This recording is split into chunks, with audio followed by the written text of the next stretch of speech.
കസ്റ്റമേഴ്സിനെ മണ്ടന്മാരാക്കുന്നതാണോ ഇനി അതല്ല ഫ്ലിപ്കാർട്ടിൽ ഈ പ്രോഡക്റ്റ് ഒക്കെ ലിസ്റ്റ് ചെയ്യുന്നവന്മാർ അത്ര മണ്ടന്മാരാണോ ഇത്ര കഴിവിട്ടന്മാരാണോ പിടിച്ച് വർക്ക് ചെയ്യാനായിട്ട് ഇരിക്കുന്ന ഫ്ലിപ്കാർട്ട് വേറൊന്നുമില്ല എയർഡ്രോപ്സ് 161ൻ്റെ പുതിയ പ്രോഡക്റ്റാണ് എൻ്റെ കയ്യിലിരിക്കുന്നത്. ഇത് ആക്ച്വലി നമ്മുടെ ഗോഡ്സിൽ നടന്നല്ലോ ആ സമയത്ത് ഇത് ലോഞ്ച് ആയതാണ്. ഒരു രീതിയിൽ നോക്കുകയാണെങ്കിൽ ബോട്ട് നമ്മളെ അത്യാവശ്യം നല്ല രീതിക്ക് മണ്ടന്മാരാക്കുവാണ്. കാരണം ബോട്ടിൻ്റെ ഭാഗത്ത് നിന്ന് ഒഫീഷ്യലി ഇതൊരു അപ്ഗ്രേഡ് വേർഷൻ ഇറങ്ങുന്നു എവിടെയും ഞാൻ ന്യൂസ് കണ്ടില്ല. പ്രത്യേകിച്ച് ഫ്ലിപ്കാർട്ടിലൊക്കെ മറ്റത് ഏത് പ്രോഡക്റ്റ് ഇറക്കിയാലും കൊട്ടി ആഘോഷിക്കുന്നതാണ്. എന്നാൽ ഇതിൻ്റെ ആ ഒരു കൊട്ടി ആഘോഷം ഞാൻ എവിടെയും കണ്ടില്ലായിരുന്നു. അതുകൊണ്ട് തന്നെ ബോട്ടും ഫ്ലിപ്കാർട്ടും ഒക്കെ തമ്മിൽ നമ്മളെ എല്ലാവരെയും അങ്ങോട്ട് മണ്ടനാക്കുന്നോ എന്ന് സംശയമുണ്ട്. എന്തായാലും ഈ വീഡിയോ കാണുന്നവർ ഒരിക്കലും ദയവ് ചെയ്ത് മണ്ടന്മാരാകരുത്. കാരണം ബോട്ട് എയർഡ്രോപ്സ് 161 എന്ന് പറഞ്ഞിട്ട് നിങ്ങൾ ഫ്ലിപ്കാർട്ടിൽ സെർച്ച് ചെയ്യുവാണെങ്കിൽ 2 പ്രോഡക്റ്റുകൾ കാണാൻ പറ്റും. ആ പ്രോഡക്റ്റുകളുടെ ഫോട്ടോ വെച്ചിട്ട് നമുക്ക് മനസ്സിലാവും രണ്ടിനും സെയിം റേറ്റൊക്കെ തന്നെയാണ് കാണാൻ പറ്റുന്നത്. എന്നാൽ ഒരെണ്ണം, അതായത് പഴയ 161 എന്ന് പറയുന്നത് up to 40 hours total play time ആണ്. കൂടാതെ അവിടെ നമുക്ക് ബീസ് മോഡ് ഇല്ല, അതായത് ലോ ലേറ്റൻസി മോഡ് ഇല്ല. പക്ഷേ ഇവിടേക്ക് വരുമ്പോഴത്തേക്ക് നമ്മുടെ പുതിയ എയർഡ്രോപ്സ് 161ലേക്ക് വരുവാണെങ്കിൽ ഇവിടെ അപ് ടു 50 അവേഴ്സ് ആണ് ടോട്ടൽ പ്ലേ ടൈം. കൂടാതെ 50 ms ലോ ലേറ്റൻസി മോഡ് സഹിതം കാണാൻ സാധിക്കും. അതുകൊണ്ട് തന്നെ ഉറപ്പായിട്ടും പുതിയ 161 മേടിക്കുന്നതാണ് കുറച്ച് ബെറ്റർ ആയിട്ടുള്ളത്. എന്നാൽ റേറ്റിംഗ് ഇപ്പോൾ ഒത്തിരി കുറവാണ്. അതിൻ്റെ റീസൺ എനിക്ക് എന്താണെന്ന് അറിയത്തില്ല. ഞാൻ എന്തായാലും പേഴ്സണലി ഉപയോഗിച്ചതിൻ്റെ ആ ഒരു കാര്യം ഇന്നിപ്പോൾ ഈ ഒരു വീഡിയോയിലൂടെ നിങ്ങൾ കാണുന്നതാണ്. അപ്പോൾ ഇത്രയേ ഉള്ളൂ. എന്നാലും ഈ ഒരു വീഡിയോ പൂർണ്ണമായും കാണുന്നതിലൂടെ ബോട്ട് എയർഡ്രോപ്സ് 161 പുതിയ ആ ഒരു സാധനം നമ്മൾ വാങ്ങിച്ച വദ്ബയങ്ങാകോ അല്ലെങ്കിൽ എന്തൊക്കെയാണ് ഈ പ്രൊഡക്റ്റിൻ്റെ സവിശേഷതകളെന്ന് മനസ്സിലാകുന്നതാണ്. സത്യം പറഞ്ഞാൽ വീഡിയോയിലേക്ക് കിടക്കുന്നതിന് മുന്നേ ഒരു കാര്യം കൂടി പറയാതിരിക്കാൻ വയ്യ. നമ്മുടെ ചാനൽ അൺബോക്സ് ചെയ്ത ആദ്യത്തെ ആ ഒരു 161 ദീപ് സ്റ്റോർ വഴി സെയിൽ ചെയ്തിട്ടുണ്ടായിരുന്നു. അതിവിടെ നമ്മുടെ തിരുവനന്തപുരം പട്ടത്ത് സ്പെൻസേഴ്സിൽ വർക്ക് ചെയ്യുന്ന ഒരു ബ്രോയ്ക്കായിരുന്നു. ഞാൻ ആ സമയത്ത് സൈക്ലിംഗ് ഉണ്ടായിരുന്നു. അപ്പോൾ അതുകൊണ്ട് തന്നെ സൈക്കിൾ ചവിട്ടിയിട്ടാണ് ആ ഒരു പ്രോഡക്റ്റ് അവിടെ ഡെലിവറി ചെയ്തത്. കൂടാതെ അവിടെ വെച്ചിട്ടാണ് നമ്മുടെ നോയ്സ് ബഡ്സ് VS104ൻ്റെ മൈക്ക് ക്വാളിറ്റി ചെക്ക് ചെയ്ത്, ഔട്ട്സൈഡ് മൈക്ക് ക്വാളിറ്റി ചെക്ക് ചെയ്തിട്ട് ആ ഒരു ഷോർട്സ് ഇവിടെ നമ്മുടെ ഈ ഒരു ചാനലിൽ അപ്ലോഡ് ചെയ്തത്. അപ്പോൾ എല്ലാം ഇപ്പോൾ ഈ ഒരു എയർഡ്രോപ്സ് 161 എൻ്റെ കയ്യിൽ വന്നപ്പോഴത്തേക്ക് തിരിച്ച് ആ ഒരു ഓർമ്മകൾ ഇങ്ങനെ വന്നു. അത് നിങ്ങളുടെ അടുത്ത് ജസ്റ്റ് ഷെയർ ചെയ്തു. എന്തായാലും എൻ്റെ കയ്യിലിരിക്കുന്ന ഈ ഒരു 161 നിങ്ങൾക്ക് വേണമെങ്കിൽ ഉറപ്പായിട്ടും ഇൻസ്റ്റയിലുള്ള ദീപ് സ്റ്റോർ വന്നാൽ മതി. അവിടെ നിന്ന് മേടിക്കാം. ഞാൻ മേടിച്ചതിനേക്കാളും കാശ് കുറച്ചിട്ട്. അപ്പോൾ ഇതാണ് നമ്മുടെ ഏറ്റവും പുതിയ ബോട്ട് എയർഡ്രോപ്സ് 161. എന്തായാലും ഫിസിക്കലി നോക്കുവാണെങ്കിൽ എൻ്റെ കയ്യിലിരിക്കുന്നത് കാർബൺ ബ്ലാക്ക് എന്ന് പറഞ്ഞൊരു കളറാണ്. ഇതല്ലാണ്ട് ആഷ് ഗ്രേ എന്ന് മറ്റൊരു കളറും ഉണ്ട്. ഞാനിപ്പോൾ വഹിച്ചിരിക്കുന്ന കളർ ഗ്ലോസി ഫിനിഷ് ആയിട്ടുള്ളൊരു കേസാണ്. ഈ ഗ്ലോസി ഫിനിഷിൻ്റെ പ്രശ്നം എന്ന് വെച്ച് കഴിഞ്ഞാൽ റഫ് യൂസ് ഒക്കെ ചെയ്യുന്നവർക്ക് പെട്ടെന്ന് ഇത് സ്ക്രാച്ച് ആയി പോകാൻ ചാൻസ് ഉണ്ട്. അതുകൊണ്ട് തന്നെ ഒരു കേസ് മേടിച്ചിടുന്നത് നല്ലതാണ്. എന്നാൽ നമ്മുടെ സ്റ്റോറിലുള്ള 161ൻ്റെ കേസ്, പഴയ 161ൻ്റെ കേസാണ് ഇത് ഇവിടെ ഇരിക്കുന്നത്. ഇതങ്ങോട്ട് ഞാൻ ഇട്ട് നോക്കിയപ്പോഴത്തേക്ക് ലിഡിൻ്റെ ഭാഗം ചെറിയൊരു പ്രശ്നമുണ്ട്. പ്രത്യേകിച്ച് പിറകിലൊത്തിരി ഇങ്ങനെ വലിഞ്ഞു നിൽക്കുന്ന ഒരു ഫീലുണ്ട്. എന്നാൽ പോലും കുഴപ്പമില്ല, അത്യാവശ്യം നമുക്ക് അഡ്ജസ്റ്റ് ചെയ്തൊക്കെ ഉപയോഗിക്കാം. കാരണം സ്ക്രാച്ചായി പോകാതിരിക്കുക എന്നുള്ളൊരു ഉദ്ദേശം മാത്രമാണ് നിങ്ങൾക്കുണ്ടെങ്കിൽ ഉറപ്പായിട്ടും ഇത് ഉപയോഗിക്കാം. ഇല്ലെങ്കിൽ എന്താ പറയുക, ഇനി ഈ പഴയ 161 ഒക്കെ പോയിട്ട് പുതിയ 161 ആ ഒരു കേസ് കവർ വരേണ്ടി ഇരിക്കുന്നു. ഇപ്പോൾ തൽക്കാലത്തേക്കാണെങ്കിൽ നമ്മുടെ സ്റ്റോറിലാണെങ്കിലും മറ്റുള്ള സ്ഥലത്തും ഇതൊക്കെ തന്നെയായിരിക്കാം കാണാൻ ചാൻസ്. ബോട്ടിന്റെ ലോഗോ ഫ്രണ്ടിലുണ്ട്. അതിന് തൊട്ട് താഴെയായിട്ട് LED ഇൻഡിക്കേറ്ററും ഏറ്റവും അടിയിലൊരു ടൈപ്പ് സി പോർട്ടും നമുക്ക് കാണാം. 650 mAh ബാറ്ററി കപ്പാസിറ്റിയാണ് ഒരു കേസിനുള്ളത്. അതുകൊണ്ട് തന്നെ അപ് ടു 50 അവേഴ്സ് ആണ് കമ്പനി അവകാശപ്പെടുന്ന ടോട്ടൽ പ്ലേ ടൈം. ഇത് പറയുമ്പോഴത്തേക്ക് എനിക്ക് ചെറിയൊരു കാര്യം പറയാതിരിക്കാൻ വയ്യ. നമ്മുടെ 141 ഉണ്ടല്ലോ, പണ്ട് ഞാൻ ചെയ്തൊരു ഷോർട്സ് ഇപ്പോൾ കുറച്ച് മുമ്പേ കാണാൻ പറ്റി. 141 ആ ഒരു ബാറ്ററി കപ്പാസിറ്റി അവർ പറയുന്നത് 600 mAh ആണ്. 600 mAh ഉള്ള ബാറ്ററി കപ്പാസിറ്റി ഉള്ളതിൽ അവർ അന്ന് പറഞ്ഞത് 50 മണിക്കൂർ എന്നായിരുന്നു. അപ്പോൾ പിന്നെ ഈ ഒരു 650 mAh ബാറ്ററി കപ്പാസിറ്റി ഉള്ള ഇതിലെങ്ങനെ 50 മണിക്കൂർ മാത്രം കിട്ടുന്നത്? 60 മണിക്കൂർ 70 മണിക്കൂർ കിട്ടുന്നുണ്ട്. അപ്പോൾ തന്നെ മനസ്സിലായിക്കോളൂ ബോട്ടിന് ഇങ്ങനെ ഉള്ള ചെറിയ ചെറിയ തരികിട പരിപാടികളുണ്ട്. പ്ലേ ടൈം എന്തായാലും ഇത് തന്നെ 50 മണിക്കൂർ കിട്ടാൻ ചാൻസ് ഉണ്ടോയെന്ന് ചോദിച്ചാൽ അറിയത്തില്ല.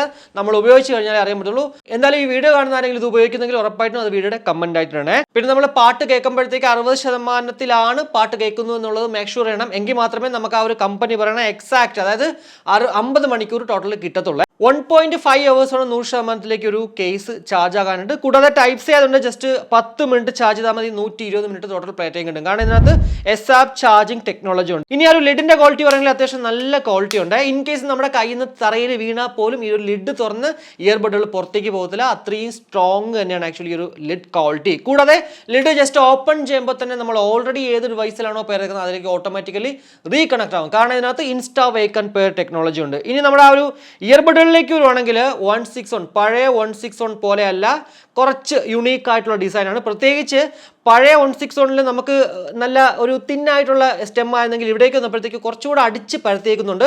കൂടാതെ അവിടെ എനിക്കൊന്ന് ബോട്ട് എന്നായിരുന്നു എഴുതി തോന്നുന്നു, പക്ഷേ ഇവിടെ ബോട്ടിന്റെ ലോഗോയാണ്. കൂടാതെ ഒരു LED ഇൻഡിക്കേറ്റർ മുകളിൽ കാണാം. ആ ഒരു ഭാഗത്തായിട്ടാണ് നമ്മുടെ ടച്ച് സെൻസേഴ്സ് എന്ന് പറയുന്നത്.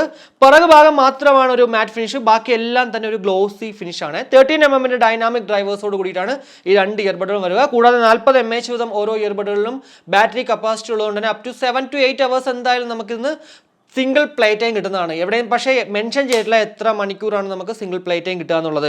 ദേ ഈ ഒരു LED ഇൻഡിക്കേറ്ററിന്റെ ഭാഗത്തായിട്ടാണ് നമ്മുടെ ടച്ച് സെൻസേഴ്സ്. അത്യാവശ്യം നല്ല സെൻസിറ്റീവ് ആണ്, അതിന് വേറെ സംശയമില്ല. എന്തായാലും വലതിലാണെങ്കിലും ഇടതിലാണെങ്കിലും ജസ്റ്റ് ഒരു 1 ടാപ്പ് ചെയ്യുമ്പോഴത്തേക്ക് മ്യൂസിക് പ്ലേ ചെയ്യാനും അതുപോലെ തന്നെ പോസ് ചെയ്യാനും സാധിക്കും. കൂടാതെ വലതിൽ നമ്മൾ ഡബിൾ ടാപ്പ് ചെയ്യുകയാണെങ്കിൽ നെക്സ്റ്റ് ട്രാക്കിലേക്കും, ഇടതിൽ നമ്മൾ ഡബിൾ ടാപ്പ് ചെയ്യുകയാണെങ്കിൽ അത് അങ്ങോട്ട് പ്രീവിയസ് ട്രാക്കിലേക്കും പോകുന്നതാണ്.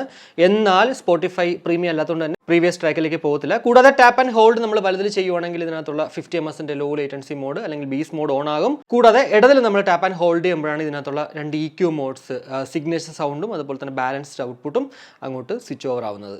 ഇനി എന്തായാലും ഒരു വെയറിംഗ് കംഫർട്ടിലേക്ക് വരുവാണെങ്കിൽ വളരെ കംഫർട്ടബിൾ ആയിട്ട് എൻ്റെ ചെവിയിൽ അങ്ങോട്ട് ഇരിപ്പുണ്ട്. കൂടാതെ പാസീവ് നോയ്സ് ക്യാൻസലേഷൻ നല്ല രീതിക്ക് വർക്കൗട്ട് ആവുന്നുണ്ട് ചെവിയിൽ അങ്ങോട്ട് വെക്കുമ്പോൾ തന്നെ. എന്നാൽ കുറേ നേരം അങ്ങോട്ട് ഉപയോഗിച്ചുകൊണ്ടിരിക്കുമ്പോൾ എനിക്കുണ്ടായ അനുഭവം, വലത് ചെവിയിലുള്ള ഇയർബഡ് ഒന്ന് പുറത്തേക്ക് പോകുന്ന ഒരു ഫീല്, പക്ഷേ ഊരി പോകുന്നില്ല, എന്നാൽ പോലും പുറത്തേക്ക് ഇങ്ങനെ പോകുന്നതൊക്കെ തോന്നി. വീണ്ടും എനിക്ക് അങ്ങോട്ട് ചെവിയിലേക്ക് കുത്തിക്കയറ്റേണ്ട ഒരു ആവശ്യം വന്നു, അല്ലെങ്കിൽ ആ ഒരു അവസ്ഥ വന്നു. എന്തായാലും നിങ്ങൾക്കത് ഉണ്ടാവോ ഇല്ലയോ എന്നറിയത്തില്ല. പിന്നെ ഇയർ ടിപ്സുകളൊക്കെ ജസ്റ്റ് ഒന്ന് മാറ്റി നോക്കിക്കഴിഞ്ഞാൽ ചിലപ്പോൾ അതൊക്കെ ശരിയാവാനും ചാൻസ് ഉണ്ട്. ഇതിപ്പോൾ നമ്മൾ കേട്ടുകൊണ്ടിരിക്കുന്നത് ബോട്ട് എയർഡ്രോപ്സ് 161ന്റെ പുതിയ മോഡലിൽ നിന്ന് ലഭ്യമാകുന്ന മൈക്ക് ക്വാളിറ്റിയാണ്. ഇൻറ്റോളിൽ ഇതിനകത്ത് 4 മൈക്ക് വിത്ത് ENX ടെക്നോളജിയാണ്. നോർമലി മറ്റുള്ള പഴയ 161ലൊക്കെ ഡ്യുവൽ മൈക്കായിരുന്നു തോന്നുന്നു. എന്തായാലും ഇവിടേക്ക് വരുമ്പോഴത്തേക്ക് അത് ക്വാഡ് മൈക്കാണ്. ഞാൻ എന്തായാലും നോർമലി സംസാരിക്കുന്നത്. സോ ഒരു കോളിംഗ് പേർപ്പസിന് വേണ്ടി നമ്മൾ ഈ ഒരു പ്രൊഡക്റ്റ് വാങ്ങിച്ചാൽ വർത്ത് ബൈങ് ആകോ ഇല്ലയോ എന്നുള്ളത് നമുക്ക് ഈ ഒരു ഇൻറ്റോണിനകത്തുള്ള സാമ്പിൾ കേൾക്കുമ്പോൾ മനസ്സിലാകുമെന്ന് വിശ്വസിക്കുന്നു. എന്തായാലും എന്താ നിങ്ങൾക്ക് തോന്നുന്നത് വീഡിയോയുടെ കമന്റ് ആയിട്ട് രേഖപ്പെടുത്തിക്കോളൂ. ഇനി ഇതിന്റെ മ്യൂസിക് ക്വാളിറ്റിയിലേക്ക് വരണമെങ്കിൽ ഇതിൽ SBC AAC കോഡക്കാണ്. AAC കോഡൊക്കെ ഉള്ളതുകൊണ്ട് തന്നെ നമ്മൾ 100% പാട്ടാൽ പോലും യാതൊരുവിധ ഡിസ്ട്രാക്ഷൻസും ഉണ്ടാവാൻ ചാൻസ് ഇല്ല. 99.9% പാട്ടുകളും. പിന്നെ ഇതിൽ എടുത്തു പറയേണ്ട മറ്റൊരു സവിശേഷത 2 EQ മോഡ്സ് ഉണ്ട്. ഒന്ന് ബാലൻസ്ഡ് മോഡും മറ്റൊന്ന് പറയുന്നത് സിഗ്നേച്ചർ സൗണ്ട്. എനിക്ക് പേഴ്സണലി ഇഷ്ടപ്പെട്ടത് ഈ ഒരു സിഗ്നേച്ചർ സൗണ്ട് ആണ്. ബാലൻസ്ഡ് മോഡ് എന്ന് പറയുമ്പോഴത്തേക്ക് നമ്മൾ വിചാരിക്കും നല്ല അടിപൊളി ബാലൻസ്ഡ് ആണെന്നുള്ളത്, പക്ഷെ അങ്ങനെയല്ല. ട്രെബിൾ ആണ് ആക്ച്വലി അവിടെ നമുക്ക് അങ്ങോട്ട് ഡോമിനേറ്റ് ആയിട്ട് നിൽക്കുന്നത്. പക്ഷെ ബേസ് അവിടെ ഉണ്ട്, എന്നാൽ പോലും എനിക്ക് കുറച്ച് ഒരു പൊടിക്ക് ട്രെബിൾ ആക്ച്വലി അവിടെ ഡോമിനേറ്റഡ് ആണ്. എന്നാൽ സിഗ്നേച്ചറിലേക്ക് വരുമ്പോഴത്തേക്ക് ബേസ് നല്ല ബൂസ്റ്റഡ് ആണ്. കൂടാതെ ഒരു ഡീപ്പ് ബേസാണ് ഇവിടെ കിട്ടുന്നത്. പൊതുവെ നമ്മുടെ 161 അല്ലെങ്കിൽ 163 കിട്ടുന്ന ആ ഒരു ക്വാളിറ്റി അല്ല ഇവിടേക്ക് വരുമ്പോഴത്തേക്ക് കുറച്ചുകൂടി ബെറ്റർ ആയിട്ട് അവർ വർക്ക് ചെയ്തിട്ടുണ്ട് കേട്ടോ. സോ മ്യൂസിക് ക്വാളിറ്റിക്ക് നല്ലൊരു ഓപ്ഷൻ ആണ് ആക്ച്വലി ഒരു 161 എന്ന് പറയുന്നത്. 1099 രൂപയ്ക്ക്. പലരും പക്ഷേ നമ്മുടെ ഫ്ലിപ്കാർട്ടിലൊക്കെ റേറ്റ് ചെയ്തിട്ടുണ്ട്, കൊള്ളില്ല അതാണ് ഇതെന്നൊക്കെ പറഞ്ഞിട്ട്. പക്ഷേ എനിക്ക് എന്താണ് അറിയത്തില്ല, എനിക്ക് കിട്ടിയ പ്രോഡക്റ്റ് എന്തായാലും അടിപൊളിയാണ്. പിന്നെ 1099 രൂപയ്ക്ക് നമുക്ക് 10,000 രൂപയുടെ ക്വാളിറ്റി വേണമെന്ന് പറഞ്ഞിട്ട് കാര്യമില്ല. എന്നാൽ പോലും എനിക്ക് എന്തായാലും അത്യാവശ്യം നല്ല രീതിക്ക് ഇഷ്ടപ്പെട്ടു.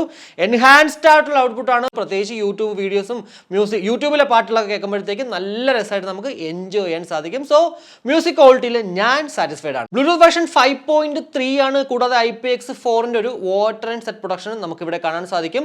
IPX4 ആയതുകൊണ്ട് അത്യാവശ്യം ഡ്രസ്സിലും വർക്കൗട്ടൊക്കെ ചെയ്യുമ്പോഴത്തേക്ക് ഉപയോഗിക്കുന്നതിന് വലിയ പ്രശ്നമൊന്നുമില്ല. എന്നാൽ വാട്ടർ ആക്ടിവിറ്റി, പ്രത്യേകിച്ച് കടലിലൊക്കെ പോയിട്ട് നമ്മൾ കളിക്കുവാണെങ്കിൽ ഉറപ്പായിട്ടും അടിച്ചു പോകാൻ ചാൻസ് ഉണ്ട്. വാട്ടർ ഡാമേജ് വന്നു കഴിഞ്ഞാൽ 1 വർഷം വാറണ്ടി ഉണ്ടെങ്കിൽ പോലും വാറണ്ടി ക്ലെയിം ചെയ്ത് കിട്ടാൻ ചാൻസ് ഇല്ല. പിന്നെ ബോട്ടിന്റെ സർവീസ് എക്സ്പീരിയൻസ് എന്നെ സംബന്ധിച്ചോളം നമ്മൾ ഡയറക്റ്റ് തിരുവനന്തപുരത്തെ സംബന്ധിച്ചോളം സർവീസ് സെന്ററിൽ കൊടുത്ത് ഒരാഴ്ചക്കകത്ത് പുതിയ സാധനം നമ്മുടെ ബ്ലൂ ഡാർട്ട് വഴി എൻ്റെ വീട്ടിൽ അങ്ങോട്ട് എത്തിയിട്ടുണ്ടായിരുന്നു. സോ എനിക്ക് അങ്ങനെ വലിയ പ്രശ്നമൊന്നും ഈ ഒരു സർവീസിന്റെ കാര്യത്തിൽ വന്നിട്ടില്ല.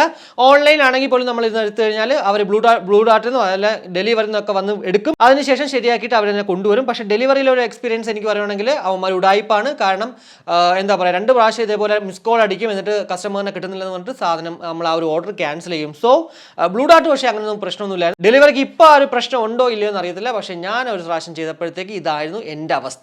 ഇനി 50 ms low latency mode PUBG പോലുള്ള ഗെയിമുകൾ കളിക്കുമ്പോഴത്തേക്ക് എന്തുമാത്രം ആക്യുറേറ്റ് ആണെന്ന് നോക്കാവേ. അപ്പം ഞാൻ എപ്പോഴും ചെയ്യുന്ന പോലെ തന്നെ ഫയർ ചെയ്തിട്ട് അങ്ങോട്ട് കൈ എടുക്കുമ്പോഴത്തേക്ക് ആ സൗണ്ട് എന്തുമാത്രം സസ്റ്റെയിൻ ചെയ്യുന്നു അത് മാത്രം നിങ്ങൾ നോക്കിയാൽ മതി കേട്ടോ.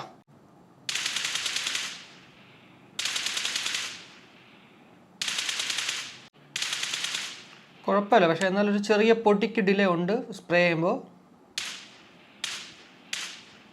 സിംഗിൾ ടാപ്പിൽ പക്ഷേ അതറിയുന്നില്ല. കണ്ടോ, ഒന്നുകൂടി സ്പ്രേ കാണിച്ചു തരാം.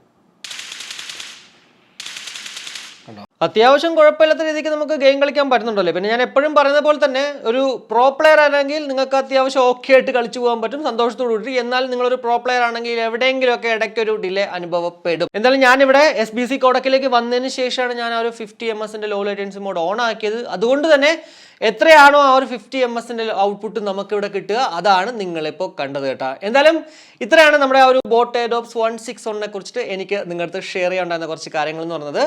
1099 രൂപയ്ക്കാണ് ഇപ്പോൾ നമുക്ക് കാണാൻ പറ്റുക. ഇനി ഇത് വില കൂടുമെന്ന് അറിയത്തില്ല. എന്തായാലും 1099 രൂപയ്ക്ക് നമുക്കിത് വാങ്ങിച്ചാൽ വർത്ത് ബൈങ് ആകോ ഇല്ലെന്ന് വെച്ചാൽ ഉറപ്പായിട്ടും വർത്ത് ബൈങ് ആണ്, അതിൽ വേറൊരു സംശയമില്ല. പിന്നെ മൈക്ക് ക്വാളിറ്റി നിങ്ങൾ ഓൾറെഡി കേട്ട് കഴിഞ്ഞു, അതുപോലെ തന്നെ ഗെയിമിന്റെ കാര്യവും കണ്ടു കഴിഞ്ഞു. ആകെ ഉള്ളത് എന്നെ നിങ്ങൾ വിശ്വസിക്കേണ്ടത് നമ്മുടെ ആ ഒരു മ്യൂസിക് ക്വാളിറ്റിയുടെ കാര്യത്തിലാണ്. അതിന് ഞാൻ ഉറപ്പായിട്ടും പറയാം, നിങ്ങൾക്ക് ബേസ് ഡോമിനേറ്റഡ് ആയിട്ടുള്ള എൻഹാൻസ്ഡ് ആയിട്ടുള്ള ഔട്ട്പുട്ട് വേണമെങ്കിൽ, പ്രത്യേകിച്ച് ആ ഒരു സിഗ്നേച്ചർ സൗണ്ട് എന്നുള്ള ഒരു ഓപ്ഷൻ കേൾക്കുവാണെങ്കിൽ അടിപൊളിയാണ്, നിങ്ങൾ സാറ്റിസ്ഫൈഡ് ആവും, വേറെ ഒരു സംശയമില്ല. അപ്പോൾ ഇത്രയേ ഉള്ളൂ. എന്തായാലും ഈ ഒരു വീഡിയോയിലൂടെ ബോട്ട് എയർഡ്രോപ്സ് 161 കുറിച്ചുള്ള ഏകദേശ ധാരണ നിങ്ങൾക്ക് ലഭ്യമായെന്ന് വിശ്വസിക്കുന്നു. ഈ ഒരു വീഡിയോ ഇഷ്ടപ്പെട്ടെങ്കിൽ ആ ഒരു ഇഷ്ടം ലൈക്കായിട്ടും അഭിപ്രായങ്ങൾ കമന്റ് ആയിട്ടും, കൂടാതെ നമ്മുടെ ചാനലിൽ ഒന്ന് സപ്പോർട്ട് ചെയ്യാൻ ആഗ്രഹമുണ്ടെങ്കിൽ ഫാമിലിക്കും ഫ്രണ്ട്സിനും ഒക്കെ ഒന്ന് ഷെയർ ചെയ്യുക. അതുപോലെ തന്നെ ചാനൽ ഒന്ന് സബ്സ്ക്രൈബ് ചെയ്യാനും കൺസിഡർ ചെയ്യുക. അപ്പോൾ മറ്റൊരു വീഡിയോ കാണുമ്പോഴേക്കും ബൈ.